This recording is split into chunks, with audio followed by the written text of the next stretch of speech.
Now, the first biotech food crop ever to be grown in the open environment here in Kenya is set to be planted. This as the government is considering whether to lift a 3-year import ban on genetically modified organisms.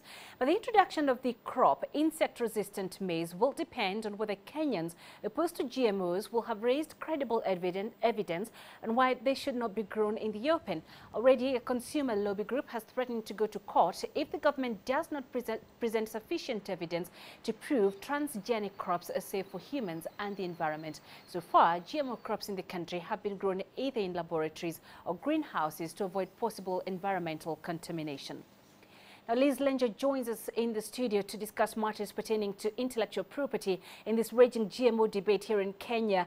Liz, thanks very much for joining us. First off, what's the process for taking out a patent or copyright on a GMO product, and can it even be done? Oh, thank you very much, Penina, for having me.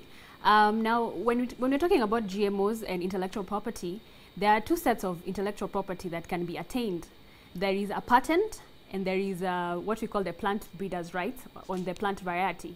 Now, with the patent, we are looking at the technological step. You know, it has to be innovative, it has to be novel and industrially applicable. So once you can ascertain that the process in which the GMOs are being developed is novel, then there you can acquire your patent rights. Then thereafter, you have to now grow this plant and do some investigation to confirm that it would meet the plant varieties threshold. And some of the threshold that would include, would be it's new, it's distinct, and it's uniform in the way that it grows. And then, of course, it cannot be, in the family of bacteria and algae. But yes, definitely, intellectual property under GMOs is definitely possible. And Liz, as currently drafted, how does Kenyan IP law allow researchers to monetize their work in creating GMO products? So that would be definitely under the plant. We have the Seed and Plant Varieties Act that talks about compulsory licensing.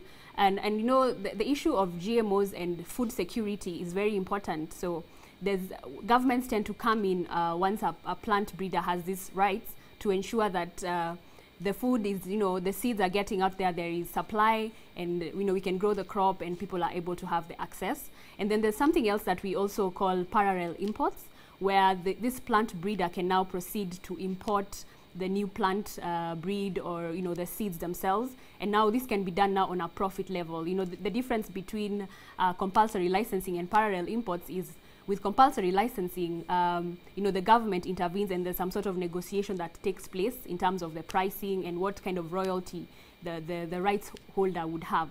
And then there's this other set of parallel imports, the set of, it's more of a business model where now this rights holder will come in and say, I will take my plant to, Algeria, China, whatever, and they're able to now negotiate and find a solution. And in this aspect, definitely they would make a profit. So then what are the main weaknesses of Kenyan IP law in enforcing the rights of researchers to protect their work in creating GMO?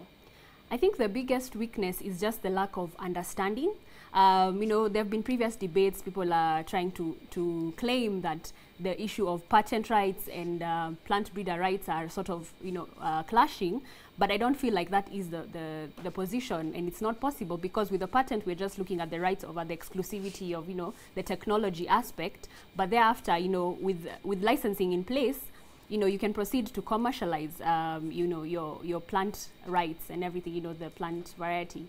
So there's hardly any, conflict. It's just understanding. Right. The understanding is the biggest issue.